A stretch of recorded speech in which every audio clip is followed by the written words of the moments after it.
Krishnamurti, in dialogue with Dr. Alan W. Anderson. J. Krishnamurti was born in South India and educated in England.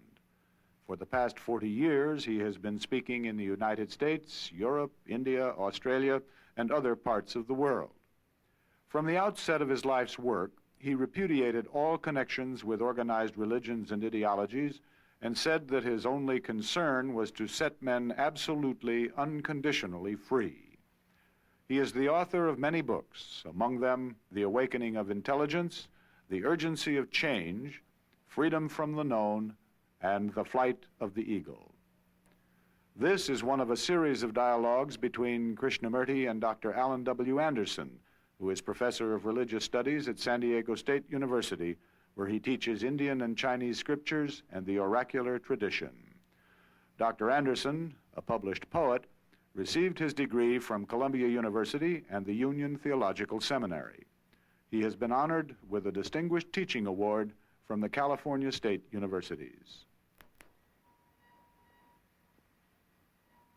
Krishnamurti, at the end of our last conversation, if I remember correctly, we were looking into the relationships among living and love and death. That is, we had just begun to when we had to bring our discussion to an end. I was hoping today that we might pursue this in terms of our continuing concern for the transformation of man.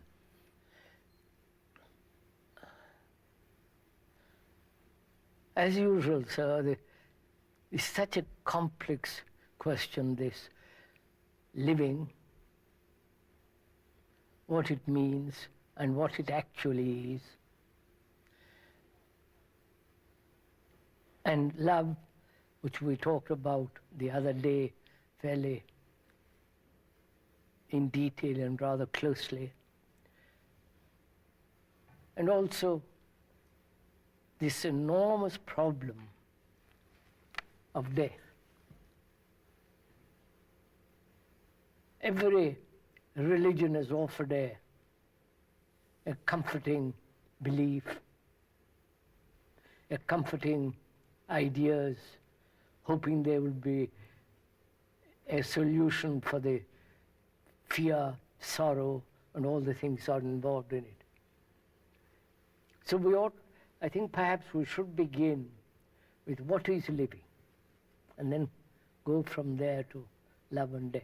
Good.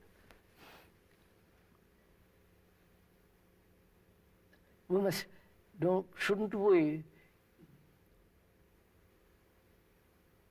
actually look at what we call living now, what is taking place? Yes. What actually is going on, which we call existence, living, those two words to cover this whole field of man's endeavor to better himself.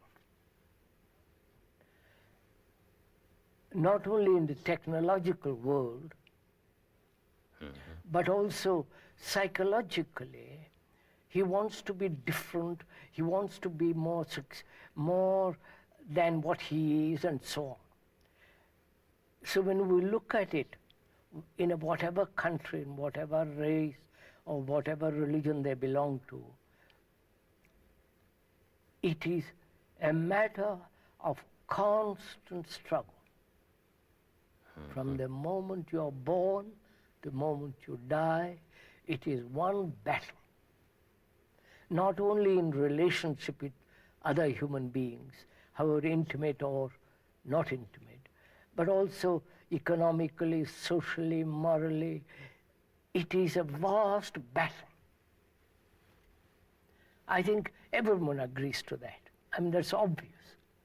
The conflict, the struggle, the suffering, the pain, the frustrations, the agony, the despairs, the violence, the brutality, killing each, all that is what's actually going on.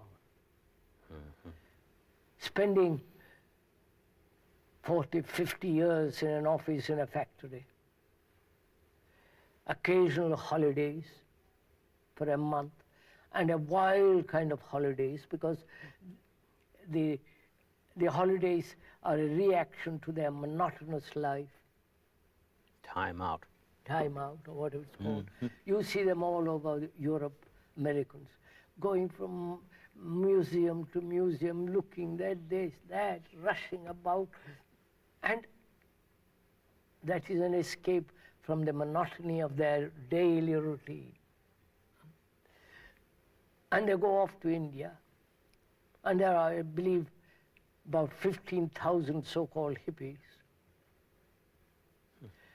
in various dresses, in various monasteries, in various cities, doing the most fantastic things, selling drugs, some of them, and putting on Indian clothes, dressing up as monks and all that. It's a kind of vast, romantic, sentimental escape from their daily, monotonous, routine life. That is what we call living. The battle in relations, the battle in business, in economic environment. It is a constant struggle. What you've said seems to be ingrained into the grasp of this living itself. We have a saying, life is a battle. We interpret it in terms of what you've said. But and nobody seems to say, why should it be that way? And we have all accepted it. We say, yes, that is part of our existence. If we don't struggle, we are destroyed. It's part of our natural inheritance. From the animal, we see how it struggles. So we are part of the animal, part of the ape, and we must go on struggling. We have never said, is this right? Is this the way to live? Is this the way to behave, to appreciate the beauty of living? The usual question turns on how to engage the battle more effectively. Effectively, successfully, with least harm, with least strain, with least heart failure, and so on. Yes. So on, so on. Yes. But the ground is prepared for struggle. The monks do it, you follow, sir? The religious people do it, the business, the artist, the painter, everybody, human being, however compartmentalized he is in battle. And that we call living. And a man looks at it, intelligent man, says, for God's sake, that's not the way to live. Let's find out if there is a different way of living.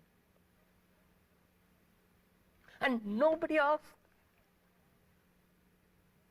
I have talked to, I mean, great many politicians all over the world, and to great many gurus.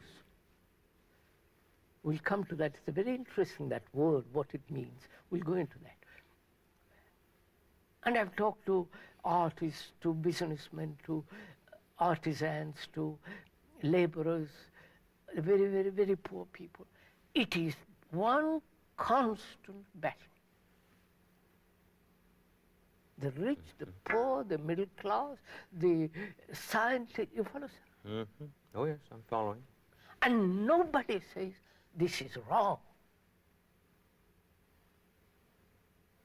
This isn't living. It's bleeding. I was thinking about the literatures of the world of a visionary nature that tend to be divided into three basic statements in terms of their form and content. On the one hand, we have epics that deal precisely with the representation of the battle of life. Odyssey, where- and we have got the Odyssey, we've got Right, the Iliad. the Mahabharata, we've got so many other books, Yes. all praising this thing. And then others deal with what we call the journey of life. The Odyssey would be specifically related to Yes. that. There are many battles Of course, concerned of within it, in terms of confrontations between individuals. And then there's the notion of life as a fulfillment. But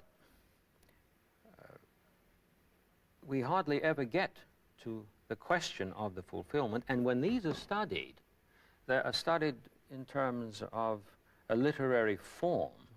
And the question that you've raised, which it seems to me would be a question that should be presented to the student in general. And it just is an doesn't arise. authentic question. Exactly. It's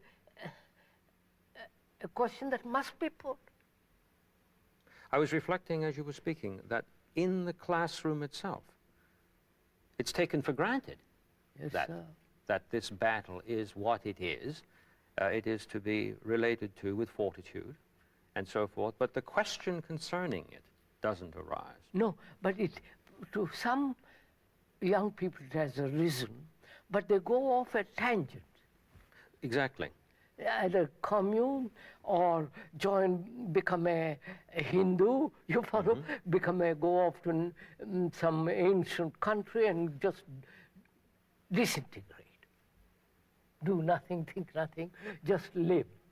Which is really a lateral movement, Yeah, lateral. not a vertical one, That's right. into the question. Yes. So, it is a valid question, and it must have a valid answer. Not theoretical, but say, but I will live that way. I will live without conflict. See what it means. I may be smothered. I question whether you'll be wiped out by the society if you don't struggle. I've never struggled, personally. I've never thought of battling with myself or with somebody else. So, I think a question of that kind must not only be put verbally, but in the expression of that word, one must see if it is possible for each one of us to live that way, to live without a single conflict. That means without division. Conflict means division. Conflict means the battle of the opposites. Conflict means you and me, we and they, Americans, Russians, the division. Fragmentation, not only inwardly, but outwardly. Where there is fragmentation, there must be battle. One fragment assuming the power and dominating the other fragments. So, an intelligent man, if there is such a person, has to find out a way of living which is not going to sleep, which is not just vegetating, which is not just escaping to some fanciful, mystical visions and all that stuff, but a way of living in daily life in which conflict of any kind has come to an end. It is possible. I mean, I watched it all around me for the last 50 years, the battle going on around me. Spiritually, economically, socially, one class battling the other class. And the dictatorships, the fascists, the communists, the Nazis, you follow, sir? Yes, I do. All of them have their roots in this. Encouraging obedience, discouraging obedience, Yes. imitating, conforming, obeying, all battle. So life has become a battle. And to me personally, to live that way is the most destructive, uncreative way of living. I won't live that way. I would rather disappear. I think perhaps, and I wonder if you would agree, that some sort of confusion has arisen here in our minds when we identify ourselves with this battle in terms of your description of it. When we begin to think about the question, ought this to continue? And we have the image of battle before us. We tend to imagine to ourselves that what we're really talking about is the human equivalent of what is called nature red in tooth and claw. Claw, right. But if I'm following you correctly, this is a cardinal mistake, because in our previous conversations, you have, at least for me, very, very clearly indicated that we must distinguish between fear and danger. Yes, yes. And the animals, in their own environment, act with clean and immediate dispatch in the presence of danger, whereas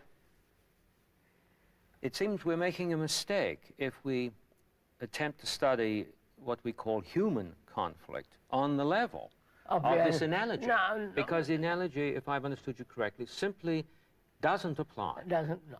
But don't you agree that this tends to be rather, done? sir, rather. We study the animal or the birds in order to understand man. Right. Whereas you can study man, which is yourself. You don't have to go to the animal to know man. So that is a really very important question, because I have, if I may talk a little about myself, Please watched do. it all. I watched it in India. The sannyasis, the monks, the gurus, the disciples, the politicians, all over the world. I happen to have, somehow I met them all. The writers, the famous people, the painters who are very well known. Either they have come, most of them have come to see me. And it is a sense of deep anxiety that if they don't struggle, there will be nothing. There will be failures. They will, that way of living is the only and the righteous way of living. To drive oneself to be what is called productive. Productive, progressive. Progressive. And we are taught this from childhood. Oh, yes. Our education is that. To battle not only with yourself, with your neighbor. And yet love the neighbor. It becomes too ridiculous. So, having stated that, is there a way of living without conflict?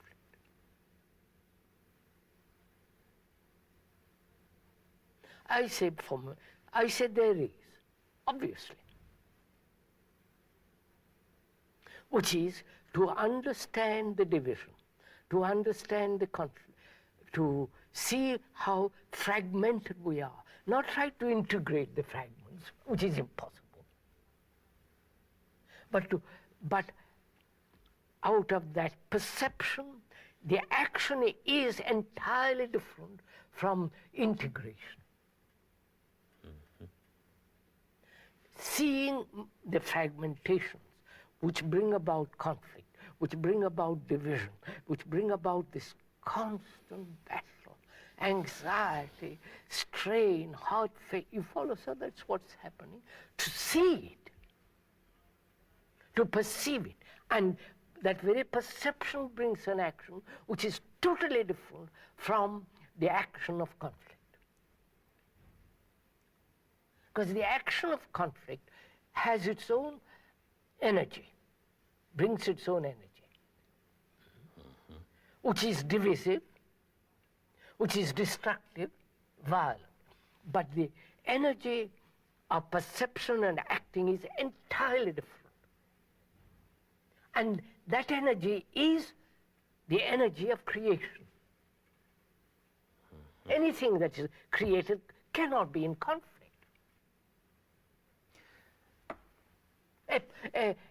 An artist who is in conflict with his colors, he is not a creative human being. He may have perfect craft, perfect technique, a gift for painting, but that's... It interests me very much that you've used the word energy here in relation to both activities. Both, yes. And you haven't said that the energy at root is different. No, no. The phenomenon Yes. is different. Yes. It would appear that when one makes success, prosperity, victory, the object of his activity, and engages this conflict, which he interprets as engaging him, he always tends to think that things are coming at me. When he undertakes this, if I've understood you correctly, energy is released, but it's released in fragmentary patterns.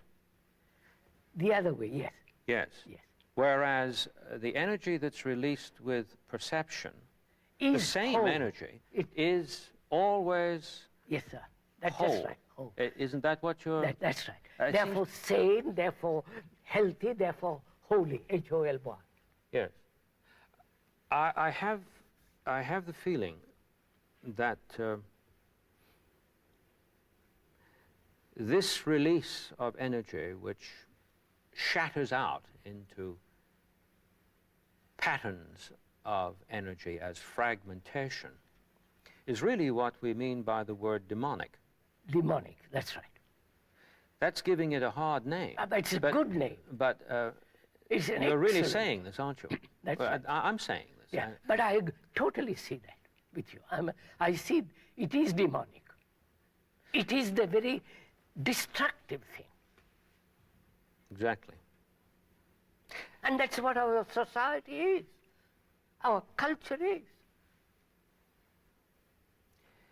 What we've done to that word, I was just demonic. I was just thinking about Socrates, who refers to his daimon, meaning the energy that operates in wholeness. That's right, sir. And we have taken that word from the Greek clear out of the context of the Apology and turned it upside down, and now it means The devil. right. And the same thing happened with the use of the word the Asuras. Originally in the Veda, this was not a reference to the demonic. There was no radical polarization. No, not quite. And finally we end up with the gods and the demons. devil. Quite. Which I take it you're suggesting is nothing other than the sheerest projection of our own demonic behavior, yes, which quite, we have generated ourselves. That's right. So this makes tremendous sense to me. Yes, please go on. Now, so the way we live is the most impractical, insane way of living. Yes. And we want the insane way of living made more practical.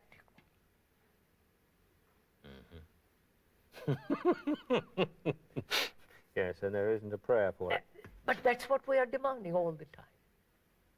We never say, let's find a way of living which is whole, and therefore healthy, sane, and holy. And through that, through perceiving, acting, is the release of total energy,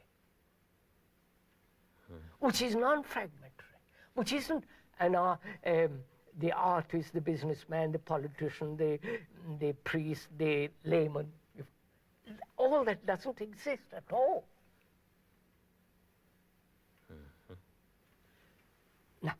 to bring about such a mind, such a way of living, one has to observe what actually is taking place outside and inside. In us, inside and outside.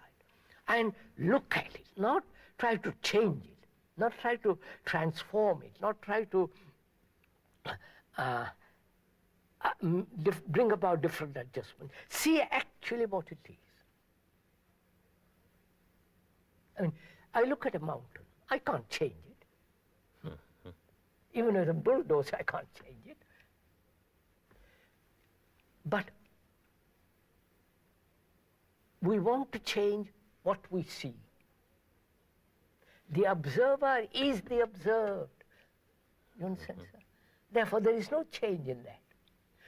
Whereas in perception, there is no observer. There is only seeing, and therefore acting. This holds a mirror up to an earlier conversation we had when you referred to beauty, passion, Yes, suffering. Suffering, yes. And Action, yes. I remember asking you the question, in order to recover the correct relationship among them, we must begin with the suffering, which, if perceived as it ought to be perceived, generates passion. That's right. One doesn't have to work it up. It happens. And behold, upon the same instant, beauty breaks out and love. So the passion in itself is compassion. Yes. The calm comes in exactly And with right, the passion. Passion, that's right. Yes. Now, sir, if you Yes. could, I mean, as a professor or as a teacher or as a parent, point this out. The impracticality of the way we are living, the destructiveness of it, the utter indifference to the earth. You know, we are destroying everything we touch. And to point out a way of living in which there is no conflict. And that seems to me is the function of the highest form of education. Yes. It has a requirement in it, though, that seems to me very clear. Namely, the teacher himself must be without conflict. This is a very, very different point of departure from what occurs in our general educational structure, particularly in professional educational activities, where one gets a degree in professional education rather than in an academic subject as such. We are taught, for instance, and I'm speaking about this somewhat as an outsider because I don't have a degree in education, but in an academic subject as such. But I've observed in what goes on with my colleagues in education that tremendous emphasis is placed on techniques of teaching. Of course. And the question of the individual teacher as having undergone a transformation of the sort that you have been discussing is not a factor of radical concern. What is, of course, in an altruistic sense, a matter of concern is that the teacher have the interests of the students at heart and that sort of thing, which of course is laudable in itself, but it's after the fact. It's after the fact of this first transformation. So, but you see, that puts a very that makes it tremendously. First, I must transform myself before I can teach. Precisely. But see that there is a little bit something in it which is not quite accurate. That means I have to wait till I change. Why can't I change if I'm an educator in the very act of teaching?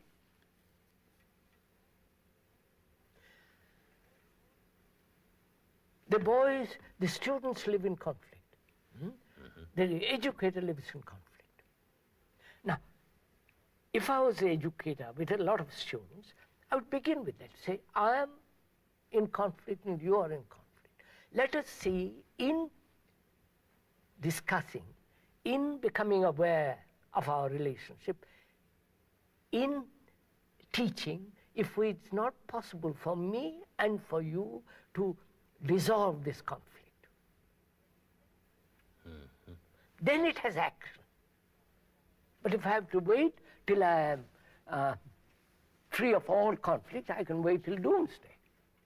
I see now exactly what you're saying. What you're saying is literally this. The teacher who is presently in conflict simply just acknowledges this, walks into the classroom. That's right, sir. Not as somebody who is free from conflict. That's right. No. But he walks into the classroom, and here it is. We're facing it. And he looks at his students, and he lays it out. And that's the first thing I would discuss, not the technical subjects. Because that's living. yes. And then and also in the very teaching of a technical subject, I would say, all right, let's see how we approach. I can learn from that, so that both the student and the educator know their conflicts and are interested in resolving the conflict, and therefore they're tremendously concerned. That produces an extraordinary relationship. Because I've watched it. I go to several schools in India and in England, and it takes place. In this taking place, love breaks out. Of course, that is the very essence of it. Because I care, I feel responsible. May I go into this Yes, just a please, little bit? One of the things that has concerned me in the series of our dialogues is that someone should have perhaps not seen as clearly as I think you have pointed out for me, that in our discussions of thought and of knowledge, what we've been saying is that there's some dysfunction in thought and in knowledge which relates to its own nature, the nature Right. of thought and nature of knowledge, which could very well give the impression that that thought is a disease or that knowledge is a disease, rather than giving the impression, as I've understood from you, that thought and knowledge have their proper uses. Of course. Their natures are not corrupt as such. And obviously not. Exactly. It is the usage of quite. Right. Therefore, it becomes of utmost importance, I think, in understanding what you're saying, to be aware of the corrective that we bring to bear when together we examine the uses of thought and the uses of knowledge, Right. while at the same time not assuming that the principle of thought, the principle of knowledge, is in Correct. its own nature corrupt. No. So Right, that in a classroom we could study a text in which an assertion is made, a positive statement is made, without thinking that name and form are in themselves corrupt. Obviously not. Uh, I mean, a microphone is a microphone. There is Right. nothing corrupt about it. Exactly. But, you know, the thing comes home to me with tremendous force that one must begin in his relationship to his students with doing this. I must tell a little story on myself here. Years ago, I went to hear a lecture of yours, and I listened, I thought, very, very carefully. And of course, one lecture is not in itself, perhaps, at least for someone like me, it was not enough. Enough. Or another way to put it, perhaps more honestly, would be, I was not enough at the time for the lecture, because it seems, as I recall it now, that the principles that we have been discussing, you stated very, very clearly.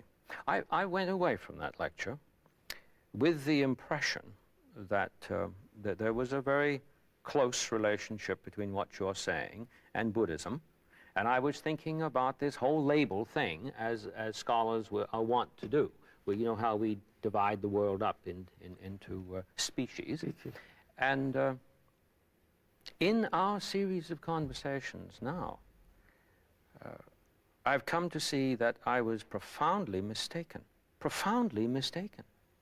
And I pinch myself to think, you know, I might have gone on thinking what I thought before, which had nothing to do with anything that you were concerned in.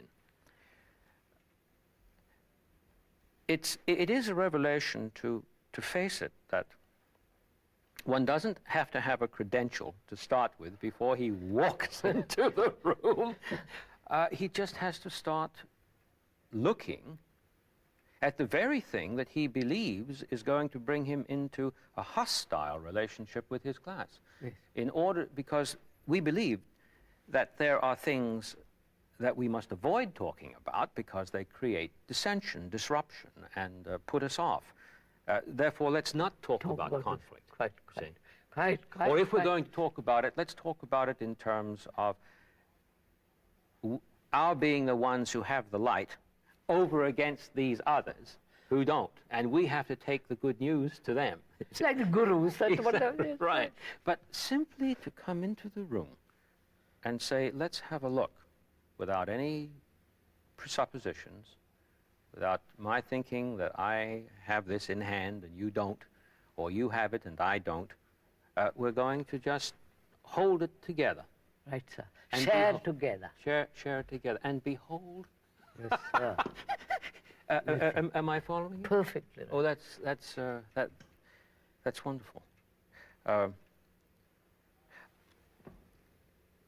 I'm going to do this after our conversation comes to an end, and I walk into that room. And do go on. So, sir, the energy that is created through conflict is destructive. The energy that's created through conflict, struggle, battle, produces violence, hysteria, neurotic actions, and so on. Whereas the action of perception is total, non-fragmentary, and therefore it is healthy, sane, and brings about such intense care and responsibility. Now, that is the way to live. Seeing, acting all the time. I cannot see if there is an observer different from the observed. The observer is the observed. This does a very marvelous thing to what we call our confrontation with death. And we'll come to that, yes. Yes, I see I didn't mean to get ahead. No, that's right, sir. So you see, our whole content of consciousness is the battle, is the ground of battle, is the battleground. And this battle we call living. And in that battle, how can love exist? If I'm hitting you, if I'm competing with you, if I'm trying to go beyond you, successful, ruthless, where is the flame of love or compassion, tenderness, come into all that? It doesn't. And that's why our society, as it is now, has no sense of moral responsibility with regard to action or with regard to love. It doesn't exist. I'm going back into the context of my own experience in the classroom again. It has always seemed to me that the first stanza of the Gita, first chapter of the Gita, which begins Dharma Kshetre, Kuru Kshetre, in the field of Dharma, in the Kuru field, that in the Kuru field is a statement in apposition, and that the field is one. I've walked into class when we've started to do the Gita, and I've tried to show, both linguistically, as it seemed to me was capable from the text, and in terms of the spirit of the whole, that this was really what was being said, that it's one field, it's not two fields, though we have one army over here and the other over here, but they don't occupy two fields. Somehow it is one field. It's our earth. Right, it's the whole. Yes, But you see, I think I would have done better, now that I've listened to you, if I'd gone into class and instead of making that statement and inviting them to look carefully at the text and to bear that in mind as we proceed through the teaching and watch for any misinterpretations of that will have occurred in commentary after commentary. It would have been better if I had started the other way. Would have been better if I had started by saying, let's have a look and see together whether it is one field or whether it's a field of conflict. We're not going to read the book at all at this point. We're just going to start here. This is the field. The classroom is the field. Now let's take a look. If you that would have been the better. sir, the classroom is the field, and if you understand that, you've understood the whole thing. Exactly. But I went in with the notion that though I had grasped that, so I thought, it was enough simply to show that verbally. But it's patently not. Right. It's patently not. No. And this is terrifying, because even though if you say in the classroom what ostensibly passes for what we call the right thing,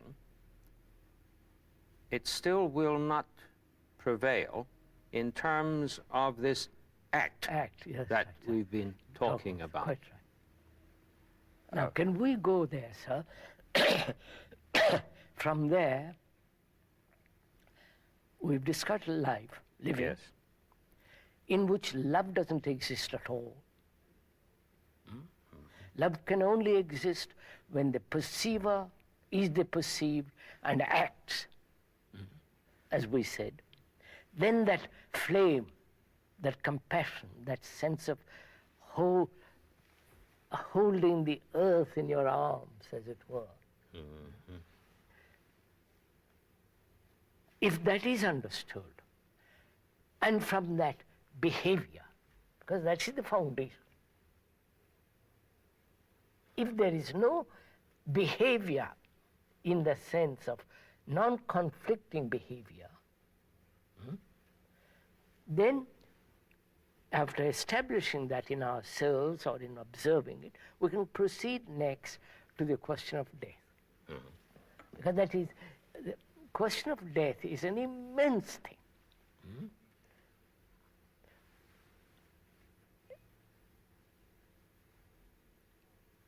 To me, living, love, and death are not separate. They are one movement. It isn't death over there, which I'm going to meet in 20 years or next day. It is there. It is there with love and with living. It's a continuous movement, non-divisive. This way I live and think, feel, that's my life. I mean this. These are not just words to me. So, before we enter into the question of death, we have to go into the question of what is consciousness. Because if one doesn't understand what is consciousness, not the explanation, not the description, not the word, but the reality of consciousness. Am I, as a human, ever conscious?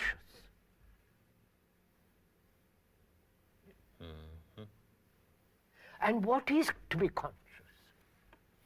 What is it to be aware? Am I aware? Totally. Or just occasionally I'm aware when a crisis arises. Otherwise, I'm dormant. So that's why it becomes very important to find out what is consciousness. Right, sir? Yes, what you've just said seems to me to indicate that we're making a distinction between consciousness, which is a continuing movement, utterly situated in act, That's as right. over against these blips, these eruptions virtually, blips, that's right. within the sleepy course of nature. Nature, that's right. Yes, I see that. Yes, yes, please So go ahead. what is consciousness? Consciousness is its content. I'm putting it very simply. I prefer to talk about these things very simply, not in elaborate linguistic descriptions and theories and suppositions and all the rest. So it has no meaning to me personally. If it's true, it will be simple. Simple. Yes, of course. Consciousness is its content. The content is consciousness. The two are not separate.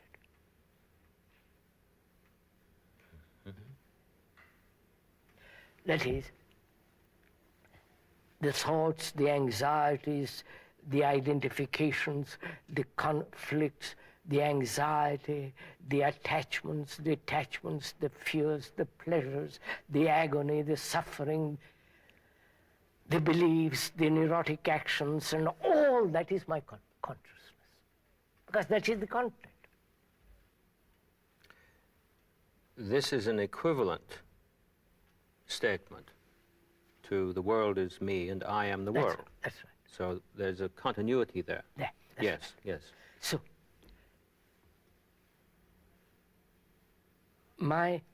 the content which says that's my furniture, that's my God, that's my belief, with all its nuances and subtleties and all that, is part of my consciousness, is part of the consciousness which says, I am. I am that. I am the furniture. When I identify myself, saying that's my furniture, you follow? When I'm attached to it, I am that.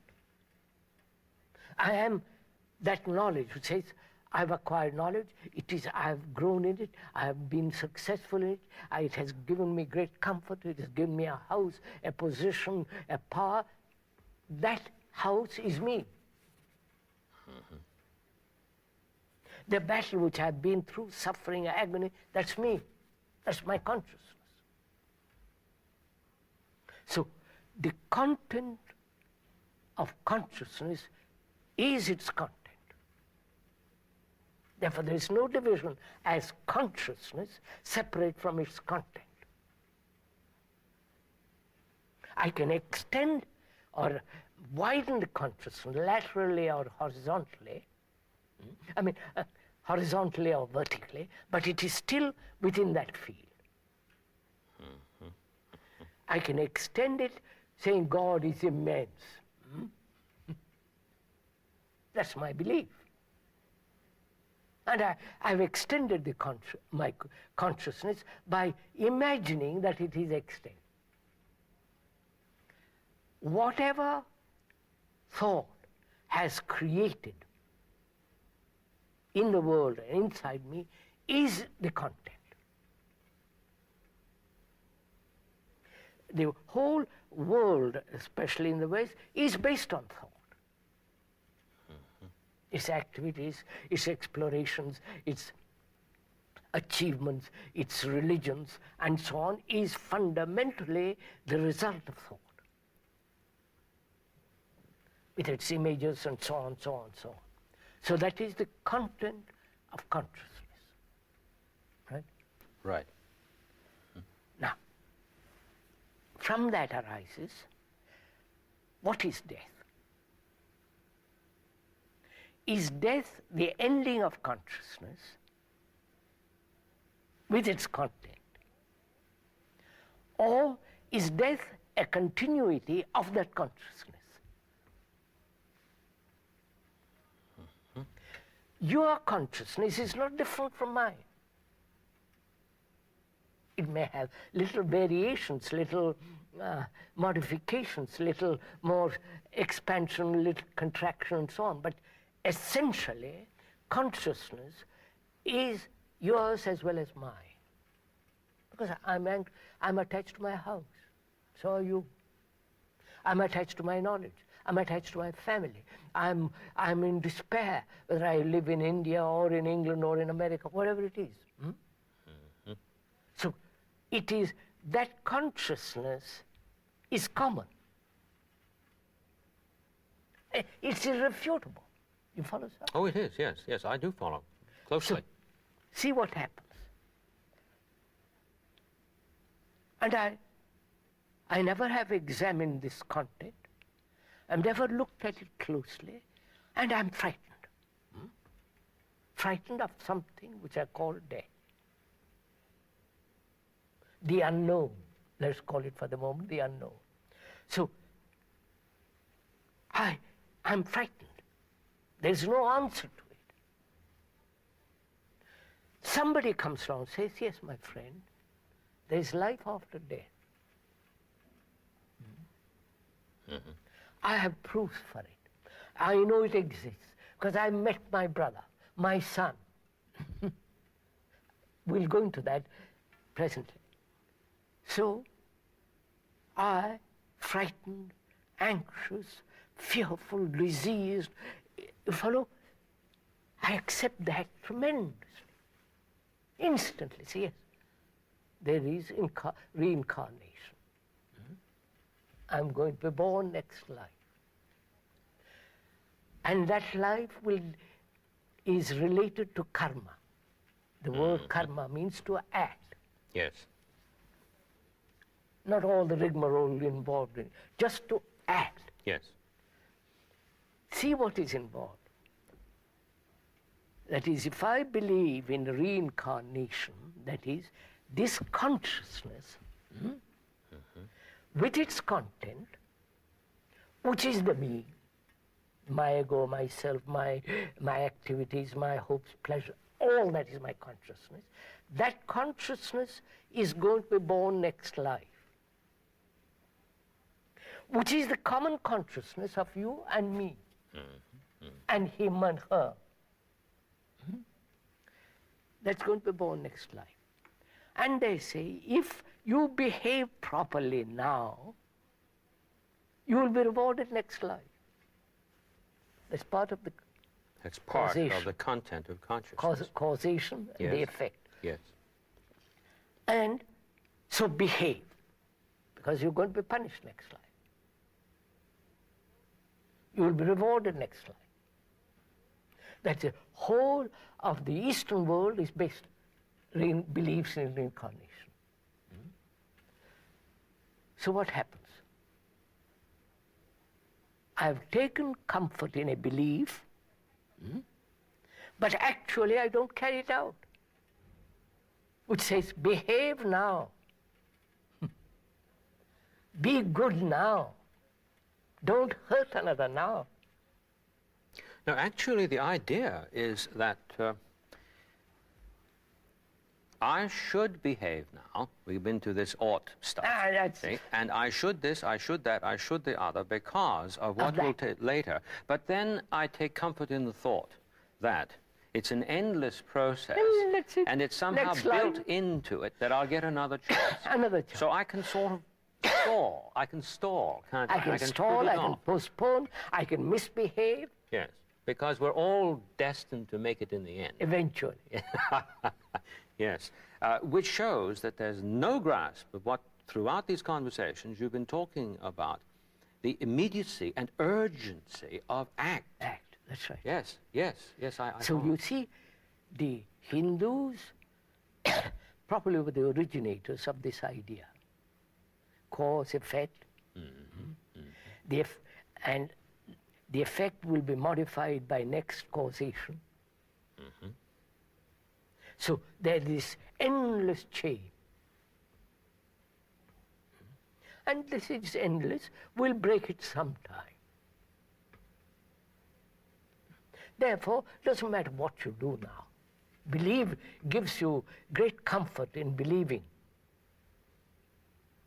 that you will continue, you will be with your brother, wife, husband, whatever it is. But in the meantime, don't bother too seriously, don't take life too seriously. Exactly, yes, yes. Have a good time, in fact. Enjoy yourself or do whatever you want to do. Pay a little next life, but carry on. I was speaking to a well-known Hindu teacher about this, and I made this very remark that you have just stated. And I thought it would have some force. And And I said, you see, there's no hope of stopping repeating if an act is not made immediately with respect to this.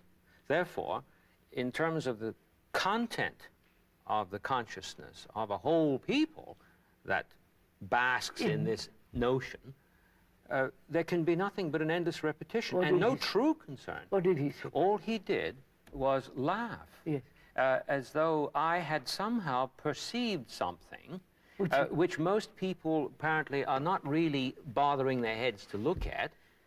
But the extraordinary thing to me was that he showed no concern Quite for what That- he discerned intellectually. So that's what they are, hypocrites. You follow, See? sir? They are hypocrites when they believe that and do something quite contrary. Precisely. I understand what you mean. What you're saying there is a usage of the biblical notion of hypocrite in that strict sense. In the strict sense, Yes, of in a course. very strict sense. In our next conversation, could we continue rather. with this? Yes, Because right. it seems to Yes. me Oh, that... there's a great deal involved. Splendid. I do so Yes, look forward to we're that. going to.